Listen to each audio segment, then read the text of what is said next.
पती पत्नी ही रथाची दोन चाकं आहेत. म्हणजे कुटुंब संस्थेचा हा जो रथ आहे तो त्या दोन चाकांवर चालतो.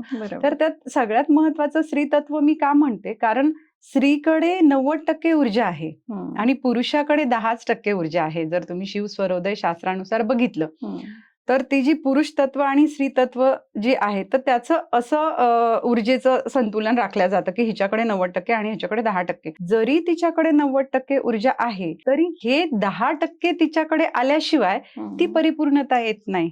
येते लक्षात की ती परिपूर्णता आणण्यासाठी तिला त्या 10%ची आवश्यकता आहे. म्हणजे कुटुंब संस्थेसाठी जेवढी स्त्री आवश्यक तेवढेच पुरुष आवश्यक आहे. दोन्ही तत्व ज्याला आपण शिव आणि शक्ती म्हणतो.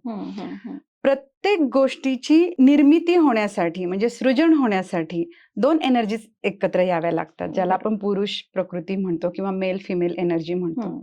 आणि जेव्हा ती एकत्र येते तेव्हाच कुटुंब संस्था निर्माण होते. तर ह्यामध्ये स्त्री ऊर्जेचं मोठं योगदान ह्याच्यासाठी आहे की ती संस्था चालवणारी तीच मुख्य घटक आहे. पण आजकाल काय झालंय ना की तरुण पिढी जी आहे तिला कुटुंब संस्थाच नकोय. म्हणजे मी जेव्हा बघते आजकालच्या तरुण मुलींशी जेव्हा मी बोलते, काही सेमिनार्स मध्ये जाते, काही इन्स्टिट्यूशन्स मध्ये गेल्यावर मला असं रॅन्डम गप्पा मारायची सवय आहे की तो कार्यक्रम झाल्यानंतर मुलींशी बोलूया बाबा, चर्चा करूया की त्यांची काय मतं आहेत, काय विचार आहेत. त्यांना लग्नच करायचं नाहीये.